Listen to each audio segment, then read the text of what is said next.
आहे त्याचे साधारणपणे 4 प्रकार करण्यात आलेत. एक तर निश्चयाभासी गृहीत मिथ्यादृष्टी असं नाव आहे. दुसरं आहे व्यवहाराभासी मिथ्यादृष्टी. तिसरं आहे उभयाभासी मिथ्यादृष्टी. आणि एक चौथा एक राहिलेला आहे तो सम्यक्त्व सन्मुख मिथ्यादृष्टी. सम्यक्त्व सन्मुख याचा की आता तो सुधारण्याच्या मार्गावर आहे. करण परिणामामध्ये आलेला आहे. अजून सम्यक दर्शन झालेलं नाही, परंतु करण परिणामात आलेलं आहे तर गॅरंटेड अल्पकाळामध्ये अंतर्मुहूर्तामध्ये त्याला सम्यक दर्शनाची प्राप्ती होणारच. अशा 4 बिंदूवर हे प्रकरण आधारित आहे. हे आता ते जीव जैनी आहेत, जे जीव जैनी आहेत जैनेंद्राची आज्ञाप्रमाणे मानतात.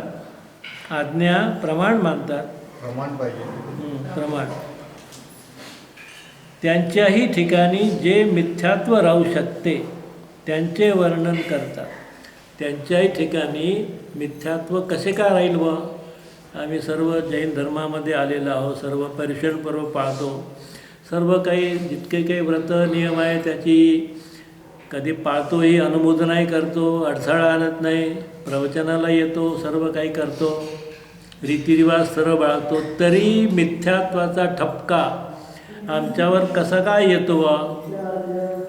कारण या मिथ्यात्व शत्रूचा अंश मात्र देखील अहितकारी असल्यामुळे. पॉयझन असते ना, पॉयझन थोड्या मात्रामध्ये 1 मिलीग्रॅम जरी असलं तरी एक दुधाच्या प्यालेमध्ये ते जर टाकलं तर ते दूध पूर्णच्या पूर्ण दूध पॉयझन होऊन जाते. असं मिथ्यात्वाचा पुष्कळसं मिथ्यात्व गेलं हो, आमचं पुष्कळसं गेलं. आता थोडंफार राहिलं आहे म्हणजे तुमच्या मताप्रमाणे राहिलं आहे, आमच्या मताप्रमाणे तर काहीच राहिलं नाही. तर असं थोडं सूक्ष्म मिथ्यात्वाचा अंश जरी श्रद्धेमध्ये असला तरी ती श्रद्धा मलिन होते. त्याला सम्यक दर्शन किंवा सम्यक दृष्टी त्याला म्हणता येत नाही. थोड्याशा एका थोड्याशा अंशामुळे, मिथ्यात्वाच्या एका थोड्याशा अंशामुळे त्याला सम्यक दृष्टी म्हणता येत नाही. तर तो थोडासा अंश कसा काय राहिला आहे याचं विवेचन या अध्यायामध्ये सापडणार आहे की कशी मान्यता असली म्हणजे ते थोड्या अंशातून मिथ्यात्व आहे. ही मान्यता समजल्यानंतर ती मान्यता रूट आऊट करण्यासाठी, पूर्णपणे नष्ट करण्यासाठी त्याच्यामध्ये मार्गदर्शन दिलेलं आहे. थोड्या अंशानं म्हणण्यापेक्षा पुरा आहे. थोड्या अंशानं म्हणण्यापेक्षा पुरा आहे. उलट थोडासा अंश असला विषाचा तर ते पूर्ण दूधच फेकणार आहे का नाही? उलट आहे ना, मान्यतेतलं जे मिथ्यात्व आहे ते तर पुरंच आहे ना, ते थोडंच अंशत आहे. मान्यतेमध्ये ज्ञानातलं अपुरं आहे, परिणतीतलं पूर्ण. जिनागमामध्ये जे वर्णन आहे ते निश्चय व्यवहार रूप आहे. हा महत्त्वाचा मुद्दा आहे. जो काही मिथ्यात्व राहिलेलं आहे अजून ते नयविवक्षा न समजल्यामुळं राहिलेलं आहे. म्हणजे स्वाध्यायाची कमतरता किंवा योग्य प्रकारे स्वाध्याय न करणे याच्यामुळं ते मिथ्यात्व आता आलेलं आहे. म्हणजे ते होतंच पहिले.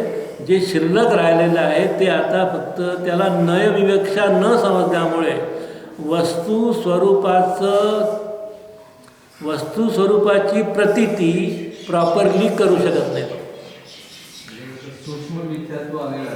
आहे, सूक्ष्म मिथ्यात्व आहे. सूक्ष्म मिथ्यात्व म्हणजे जे दिसत नाही, वरून तर आपल्याला तो सम्यक दृष्टी भासेल का नाही. खऱ्या देवगुरु शास्त्राची आराधना करतो आहे, आत्म्याला मानतो आहे, असा असूनही याच्या जीवनामध्ये नियमाने मिथ्यात्व अद्याप कायम आहे, पुरा आहे. म्हणजे उलट त्या स्थूल मिथ्यात्वापेक्षाही हे आपल्याला न दिसणारं वाटतो सम्यक दृष्टी आणि तरी मिथ्या दृष्टी आहे. म्हणजे आपल्या ज्ञानाचा विषय न होणारं असं मिथ्यात्व सांगणार आहे. म्हणजे मिथ्यात्व हे आवश्यक नाहीच आहे. नाही, पुरा आहे. याच्यावर तर व्यवहार आहे. जोपर्यंत हे मिथ्यात्व आहे तोपर्यंत आतापर्यंत जे व्यवहार मिथ्यात्वाचं वर्णन केलं त्यांनी किंवा गृहीत मिथ्यात्वाचं वर्णन केलं ते तेव्हाच राहील ना. हे मिथ्यात्व जेव्हा आहे अंतरंग तेव्हाच ते मिथ्यात्व आहे. सूक्ष्म मिथ्यात्व याचा अर्थ श्रद्धेमध्ये परिपूर्ण मिथ्यात्व आहे, कमी आहे. म्हणूनच मगाच मी त्यांना म्हटलं की थोडंसं राहिलं असं म्हणू नका. सांगितलंच नाही. याच्यामध्ये तीक्ष्ण राहिला आहे की जो आपल्या ज्ञानाचा विषय होत नाही. अवश्य मात्र शब्द आला म्हणून तर इथे कारण या मिथ्यात्व शत्रूचा अंश मात्र देखील, हे त्याच्यासाठी नाही आलं, तो अंश मात्र आहे याच्यासाठी नाही आलं, जरी असले तरी तो घातक आहे हे सांगायचं. म्हणजे अंश म्हणजे सूक्ष्म मिथ्यात्व जरी असेल तरी घातक आहे. घातक सूक्ष्म मिथ्यात्वामध्ये परिपूर्ण मिथ्यात्व कसं आहे? पूर्ण आहे ना. सूक्ष्म मिथ्यात्व आहे, श्रद्धेत तर पूर्ण मिथ्यात्वच आहे ना. सूक्ष्म मिथ्यात्व म्हणजे काय? सूक्ष्म मिथ्यात्व इथे सूक्ष्म याचा अर्थ तुमच्या ज्ञानाचा विषय होत नाही, स्थूल नाही, दिसणार नाही. नाही, पण इथला जो शब्द आहे सूक्ष्म अंश हा सुद्धा त्याच्यासाठी नाहीच आहे. त्याच्यासाठी वाक्य असं आहे कारण या मिथ्यात्व शत्रूचा अंश मात्र देखील अहितकारी असल्यामुळे, म्हणजे छोटासा जरी असला तरी अहितकारी आहे, यांच्याजवळ तो पूर्ण आहे, पूर्ण आहे, बस. हा त्याचा अर्थ आहे. अंश आहे हे गृहीतच धरायचं नाही. तो मिथ्यात्वाचा अंश आहे हा त्याचा अर्थ नाही. अत्यंत सूक्ष्म अशा प्रकारचं मिथ्यात्व आहे की जे आपल्या ज्ञानाचा विषय होत नाही. आपल्याला वरून तर सम्यक दृष्टी वाटू की नाही, त्यात आपण देवदेवतांची आराधना करत नाही, मंत्रतंत्रावर विश्वास ठेवत नाही, खऱ्या देवगुरु शास्त्रावर अकाट्य विश्वास आहे, असं असूनही मिथ्यात्व आहे की नाही आपल्या जीवनात, की जे आपल्याही ज्ञानाचा विषय होत नाही आणि दुसऱ्यांच्याही ज्ञानाचा विषय होत नाही, तरी मिथ्यात्व आहे. ते अगृहीत मिथ्यात्व आहे आणि ते अगृहीत मिथ्यात्व पुरं घातक आहे. अगृहीत गेल्याशिवाय मिथ्यात्व संपत नाही. केवळ निश्चयावलंबी जैनाभासांचे निरूपण. कित्येक जीव निश्चयाला न समजता निश्चयाभासाचे श्रद्धानी होऊन स्वतःस मोक्षमार्गी मानतात. आपल्या आत्म्याला सिद्ध समान अनुभवतात. स्वतः तर प्रत्यक्ष संसारी आहेत आणि भ्रमाने स्वतः सिद्ध मानतात, तेही मिथ्या दृष्टीच आहेत. असं शास्त्रामध्ये वर्णन आहे. सिद्ध समान सदापद मेरो किंवा मैं हूँ सिद्ध का मैं ही सिद्ध परमात्मा. तर याचा भाव न समजल्यामुळे याचा भाव हे जे वचन आहे, हे जे शब्दरचना आहे, त्याचा वाच्य न समजल्यामुळे गलत अर्थ त्यांनी स्वीकारल्यामुळे तो वर्तमान, कारण हे कथन आहे द्रव्यदृष्टीने. मी त्या आपल्या नित्यनैमित्तिक पाठामध्ये सामायिकाच्या वेळेला कोणते जाप्य द्यायचेत अशी भावना दिली आहे. त्याच्यामध्ये एक आहे सिद्धोहम. सिद्धोहम आहे, नंतर सिद्धोहम. तर सिद्धोहमचा अर्थ काय? मी सिद्ध आहे, ही भावना. आता त्याच्या पाठीमागे हा अर्थ आहे की द्रव्यदृष्टीने, कारण सिद्ध हा शब्द पर्यायवाची आहे, पण त्या शुद्ध पर्यायीतून शुद्ध पर्यायीतून त्याला शुद्ध स्वभावाचं ज्ञान होण्यासाठी शुद्ध पर्याय प्रगट आहे, पर्याय प्रगट असते केव्हाही, तर पर्यायीच्या द्वारे तुझ्या स्वभावाचं ज्ञान करण्यासाठी तो सिद्धोहम शब्द आलेला आहे. परिचय पर्यायीनं दिला, सिद्धांच्या पर्यायीनं दिला की तुझा आत्मासुद्धा अशाच प्रकारे शुद्ध आहे, शुद्ध आहे आणि सिद्ध होण्याची त्याच्यामध्ये लायकात आहे. म्हणून सिद्धोहम, मैं ही सिद्ध परमात्मा. ते याचा भाव समजून घ्या की ते द्रव्य दृष्टीचं कथन आहे.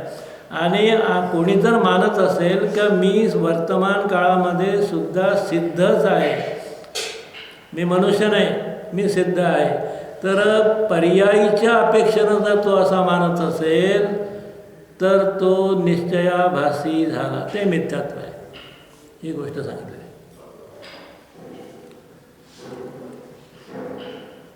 आत्म्याच्या शुद्धतेसंबंधी मिथ्या अभिनिवेश. शास्त्रामध्ये आत्म्या सिद्ध समान शुद्ध म्हटले आहे, ते द्रव्य दृष्टीने म्हटले आहे. पर्याय अपेक्षेने तो सिद्ध समान नाही. जसे राजा आणि रंक मनुष्यत्वाच्या अपेक्षेने समान असतील तरीही राजेपणा किंवा रंकपणा या दृष्टीने तर काही समान नाही. तसेच सिद्ध आणि संसारी जीवत्वाच्या अपेक्षेने समान आहे. जीवाच्या अपेक्षेनं जीवत्व दोघांमध्ये आहे. सिद्धपणा व संसारीपणाच्या अपेक्षेने, कारण सिद्धपणा ही पर्याय, संसारीपणा ही सुद्धा पर्याय, दोन्ही पर्यायी सारख्या नाहीत. हा मिथ्या दृष्टी जीव तर असे सिद्ध भगवान, जसे सिद्ध भगवान आहेत तसा मी शुद्ध आहे, तसे आपण शुद्ध मानतो.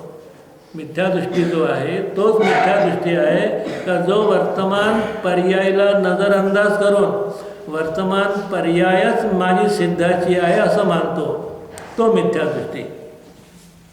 परंतु शुद्ध व अशुद्ध अवस्था ह्या तर पर्याय रूप आहे. या पर्याय दृष्टीने समानता मानणे हे मिथ्या दर्शन आहे. पुढचा मुद्दा, केवळ ज्ञानासंबंधी मिथ्या अभिप्राय. हा मिथ्यात्वी जीव आपणास केवळ ज्ञानाधिकांचा सद्भाव मानतो. केवळ ज्ञानाधिकांचा सद्भाव, केवळ ज्ञान ही झाली पर्याय. पर्यायीचा सद्भाव म्हणजे वर्तमान पर्याय ही केवळ ज्ञानाची आहे, वास्तविक वर्तमान पर्याय आहे मती शुद्ध ज्ञानाची. आणि ती न मानता ती माझी वर्तमान पर्याय केवळ ज्ञानाची आहे असं तो मानतो. आणि प्रत्यक्षामध्ये तर केवळ क्षयोपशमरूप मतिशुद्धादी ज्ञानाचा सद्भाव आहे. क्षयिक भाव कर्माचा क्षय झाला असताना होता. हा जीव भ्रमाने कर्माचा क्षय न होताही क्षयिक भाव मानतो. म्हणून मिथ्या दृष्टी समजावा. शास्त्रामध्ये सर्व जीवांचा जो केवळ ज्ञान स्वभाव सांगितलेला आहे तो केवळ शक्ती अपेक्षेने सांगितला आहे. केवळ ज्ञान स्वभाव, केवळ ज्ञान ही पर्यायवाची शब्द आहे, म्हणजे पर्याय दर्शविणारा तो शब्द आहे.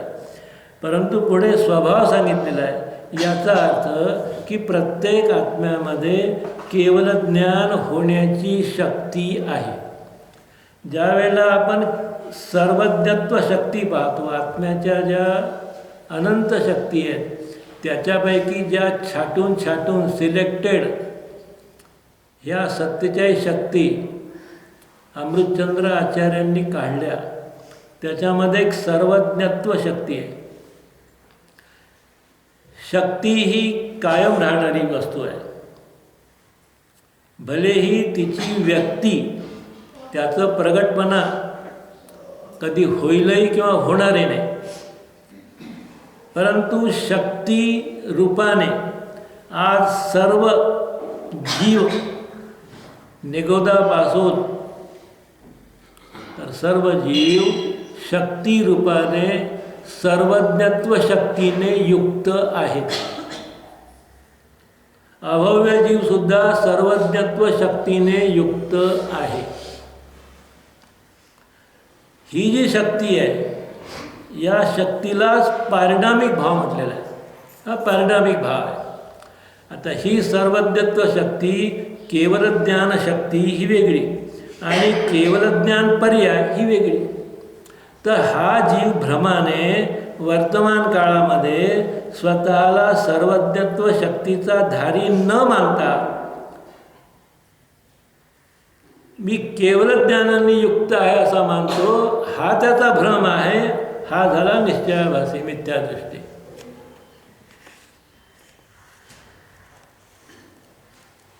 सर्वज्ञत्व याची शक्ती त्रिकाली. ज्ञानशक्ती ठेवली त्यांनी आणि सर्वज्ञत्व शक्ती दोन ठेवल्या. आता सर्वज्ञत्व शक्ती म्हणजे शेवटी पर्याय,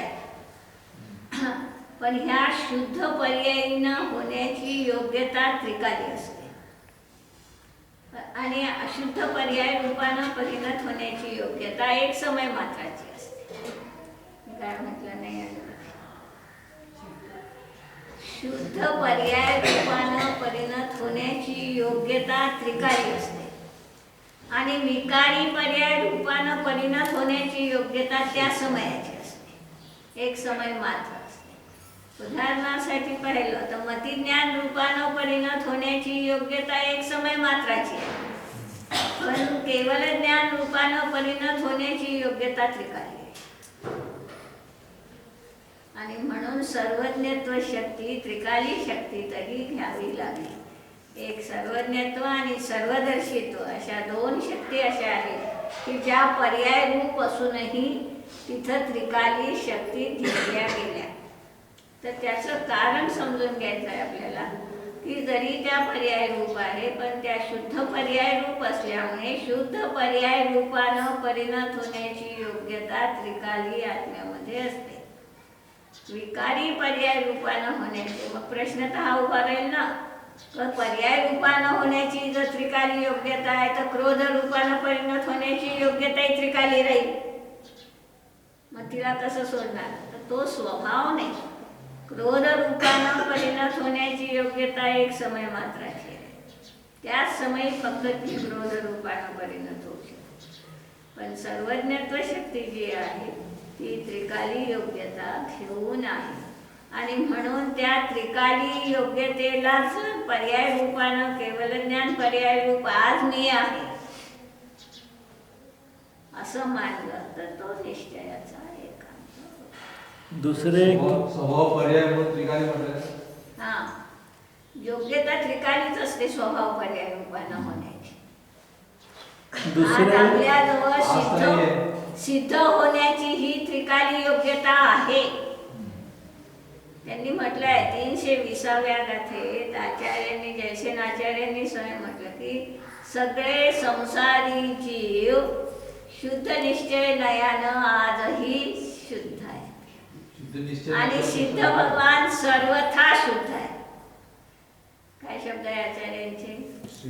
सगळे संसारी जीवही आजही शुद्ध आहे आणि सिद्ध भगवान सर्वथा शुद्ध आहे. तर सगळ्या संसारी जीवांजवळ आजही न्यायक स्वरूपी शुद्ध आत्मा असल्यामुळे सगळे संसारी जीव निश्चय न्यायाच्या दृष्टी शुद्धच आहे. माझे शब्द थोडे लक्षात घेण्यासारखे. कोणत्या अपेक्षेनं?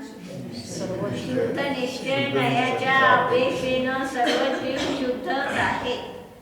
जो लावलाय पण शुद्ध नयाचा हे जर विशेषण नाही जोडलं तर चुकीचं. शुद्ध निश्चय नयाच्या दृष्टीनं आज सगळे जीव शुद्धच आहे, पर्यायीनं संसारी जीव अशुद्ध.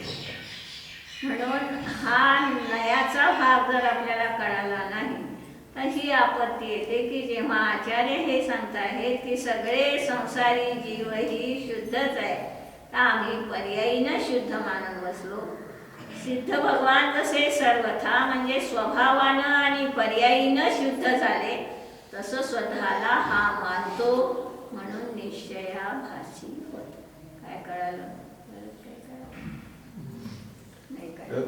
पर्याय रूपात म्हणजे त्याचं कथन हे द्रव्यदृष्टीने आहे, पण समजण्यामध्ये जर आपण ती पर्याय दृष्टी पण तशीच समजलो तर ते मिथ्यात्वच होईल. पर्याय रूपानंही तसा आज आहे, द्रव्य दृष्टीनं तसाच आहे, यात वाद नाही. यात वाद.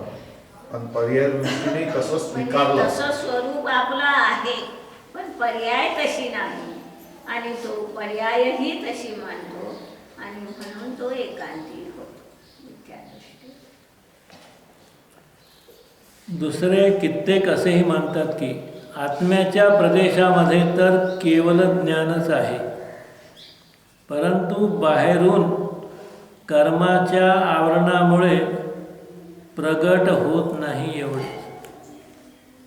जीवाच्या प्रदेशामध्ये केवल ज्ञान ठसाठस भरलेलं आहे, त्याच्यावर आवरण कर्माचं आलेलं आहे, त्यामुळे ते केवल ज्ञान असं बाहेर येत नाही, प्रगट होत नाही पर्यायीमध्ये, असं काही जण मानतात. तर असे समजणे हाही भ्रमच आहे. जर केवल ज्ञान आहे असे मानले तर वज्रपटल आडवे आले तरीही त्याने सर्व पदार्थात जाणले पाहिजे. केवल ज्ञान आहे तर असं त्या वज्रासारखं पटल जरी असलं तरी त्याच्या पलीकडं काय आहे हे केवल ज्ञान जाणते. मग हे कर्माच्या पटलाने झाकलेलं आहे आणि म्हणून केवल ज्ञान जाणत नाही, हा तर्क बरोबर नाही. कर्मे आडवी आल्याने ते कसे अटकेल? केवल ज्ञान एवढं प्रभावी का सर्व चराचर पदार्थांना भेदून पुढे जाणारं, सर्व त्यांच्या ज्ञानामध्ये जगातली अशी कोणतीही वस्तू अज्ञेय राहत नाही की जी कधी जाणल्या गेली नाही. सर्व एकूण एक अणु रेणूपासून त्याचं सर्व स्ट्रक्चरपासून सर्व ह्या ज्या ज्ञेय वस्तू आहेत ह्या केवल ज्ञानामध्ये एकाच वेळेला झळकतात. हा केवल ज्ञानाचा तो स्वभाव आहे. दुसरी आपत्ती येते ना, केवल ज्ञान पर्याय रूपानं मानतोय आणि त्याच्या जीवनात मतिज्ञान शुद्धज्ञान पर्याय आहे. म्हणजे एका वेळी एका गुणाच्या दोन पर्याय सापडल्या. काय म्हटलं लक्षात आहे? तर त्याच्याजवळ मती शुद्ध ज्ञान आणि मानतो आहे केवल ज्ञान, म्हणजे एका वेळी त्याच्याजवळ दोन पर्यायी येतात. दुसरा भाग एक लक्षात घ्यायचा आहे की त्याच्या मान्यतेत काय दोष येतो. आज केवल ज्ञान पर्याय रूपानं जर वस्तूत मानली तर पर्याय एक समय मात्र म्हणायला काही बाधाच येणार. जर केवल ज्ञान पर्याय आजही आहे असं मानलं तर ती एक त्रिकाली झाली आणि त्रिकाली पर्याय झाली तर पर्यायीचं जे स्वरूप आहे एक समय मात्र राहणं त्याला बाधा येते. केवल ज्ञान देखील समयाला बदलत आहे, ते देखील एक समय मात्रच आहे, हा स्वीकार त्यामध्ये येत नाही. म्हणून सांख्यांच्या मताप्रमाणे जैनांच्या मतातही हा एकांत येतो. ते हेच मानतात की केवल ज्ञान पर्याय आजही आपल्याजवळ आहे, ती फक्त आविर्भाव होत नाही, तिरोभाव रूपाची आहे असं जैन तत्वज्ञान मानत नाही. जैन तत्वज्ञान पर्याय रूपानं केवल ज्ञानाचा अभाव मानतो. जेव्हा केवल ज्ञान आहे तेव्हा दुसऱ्या कोणत्याही पर्यायी राहू शकत नाही आणि दिसते तर केवल ज्ञान पर्याय आहे आणि मनुष्य ज्ञानही पर्याय आहे. शायोक्षमी ज्ञान जोपर्यंत आहे तोपर्यंत शारीरिक ज्ञान कधीही होत नाही आणि म्हणून ह्या सगळ्या आपत्ती त्याच्या निश्चयण्याच्या एकांतामध्ये उभ्या राहतात. कर्माच्या निमित्ताने केवल ज्ञानाचा अभावच आहे. जर याचा सर्वदा सद्भाव असता तर या केवल ज्ञानास पारिणामिक भाव म्हटले असते. हा तर क्षायिक भाव आहे. ज्ञान दर्शनादी सर्व भेद ज्यामध्ये गर्भित आहे असा जो चैतन्य भाव तो पारिणामिक भाव आहे. या जीवाच्या मतिज्ञानादिरूप अथवा केवलज्ञानादिरूप अनेक अवस्था आहेत, त्या पारिणामिक भावरूप नाहीत. म्हणून केवलज्ञानाचा जीवमात्रास सर्वदा सद्भाव समजू नये. केवलज्ञानाचा सर्वदा सर्व जीवांना केवलज्ञान राहत नाही. ती केवलज्ञानाची अनंत दशा जोपर्यंत प्राप्त होत नाही तोपर्यंत केवलज्ञान पर्यायीमध्ये आविर्भूत होऊ शकत नाही. सूर्याचा दृष्टांत दिलेला आहे तो असा. शास्त्रामध्ये जो सूर्याचा दृष्टांत दिला आहे त्याचा आशय एवढा समजावा की ज्याप्रमाणे मेघपटल असताना सूर्यप्रकाश प्रगट होत नाही, त्याप्रमाणे कर्मोदय असताना केवलज्ञान प्रगट होत नाही. हा सर्वसाधारणपणे हे जे रिझनिंग आहे हे सर्वसाधारणपणे जैन लोकात प्रचलित आहे. कर्माचा उदय आहे काय, केवलज्ञानवरून कर्माचा उदय आहे म्हणून केवलज्ञान होत नाही असं सहज बोलून देतात ते. आमचं काय नाही, आम्ही तर तयार आहोत. आमच्या असताचा उदय आहे, आमच्या अंतराय कर्माचा उदय आहे. म्हणजे सर्व जबाबदारी कर्मावर टाकून आपण मुक्त जावं. म्हणजे तुला काही पुरुषार्थ करावा याच्या बाबतीत काय नाही. काय पुरुषार्थ करणार? जोपर्यंत काललब्धी येत नाही तोपर्यंत पुरुषार्थही सफल होत नाही. सांगा, त्यांना मीच पिल्लू काढलं. जोपर्यंत काललब्धी येत नाही तोपर्यंत आमचा पुरुषार्थ होणारच कसा? म्हणून तू पुरुषार्थ करूच नको जिंदगीवर. असा उलटा अर्थ या जिनवानीतून काढणारे हे काही डोके आहेत. उलटा अर्थ. दृष्टांतानं काय कळालं प्रमोद? काय कळालं दृष्टांतानं तुम्हाला? काय दृष्टांत काय दिला त्यांनी? सूर्य आहेच आकाशात उगवलेला आहे आणि मेघ आले म्हणून त्याचा प्रकाश दिसत नाही. तसं केवल ज्ञान आहेच आणि कर्माचं पटल आलं म्हणून तो जाणत नाही. असं होणार आहे का? म्हणून त्या रूपाचा दृष्टांत तिथं बसत नाही की केवल ज्ञान आहे, सूर्य आहे आणि मेघपटलानं आपल्याला फक्त तो दिसत नाही असं नाही. तर केवल ज्ञान आहे म्हणून आमच्या केवल ज्ञानावरून कर्मामुळे आम्हाला ते केवल ज्ञान दिसत नाही किंवा कार्य करीत नाही असं नाही. तर केवल ज्ञान पर्याय आज नाही हे समजून घ्यायचं आहे की केवल ज्ञान पर्याय आज जर त्या मध्ये असेल. म्हणून नेहमी आपण पाहतो की द्रव्या तिन्ही कालीन पर्यायी आहे. पण कशा रूपात आहे? पर्याय रूपात कधीही असत नाही. त्या शक्ती रूपात असेल, भूत रूपात असतील, परंतु पर्याय रूपात एकच पर्याय राहील, तिन्ही कालीन पर्यायी राहत नाही. हा आपला सिद्धांत आहे. सांख्यांचा सिद्धांत आहे की सगळ्या पर्यायी एका वेळी द्रव्यात पर्याय रूपानं आहे. फरक कुठं पडला दोघांमध्ये? आपणही सगळ्या पर्यायी द्रव्यात एका वेळी मानल्या, सांख्यानेही सगळ्या पर्यायी द्रव्यात एका वेळी मानल्या. फरक तिथं पडला आपण शक्ती रूपानं मानल्या, त्यांनी पर्याय रूपानं मानल्या. हा निश्चयाचा आभासी देखील पर्याय रूपानं मानतो आणि म्हणून त्याचा निश्चय. ज्याप्रमाणे सूर्यामध्ये प्रकाश असतो त्याप्रमाणे आत्म्यामध्ये केवल ज्ञान सदैव असते. कारण दृष्टांत सर्व प्रकारे लागू होत नसतो. ज्याप्रमाणे पुद्गलामध्ये वर्णगुण आहे, त्याच्या हरित पितादी अवस्था आहेत, त्यापैकी वर्तमान काळी एखादी अवस्था असताना अन्य अवस्थांचा अभाव असतो. तसे आत्म्यामध्ये चैतन्य गुण आहे, त्याच्या मतिज्ञानादी अवस्था होतात. म्हणून वर्तमान काळी एक अवस्था असताना इतर अवस्थांचा अभाव समजावा. वर्तमान काळामध्ये मतिशुद्ध ज्ञान आहे, म्हणून केवळ ज्ञानाचा अभाव समजावा. पर्यायीमध्ये प्रश्न: आवरण याचा अर्थ तर वस्तूचे आच्छादन असा आहे. जर केवळ ज्ञानाचा सद्भावच नाही तर केवळ ज्ञानावरण कशासाठी सांगतात?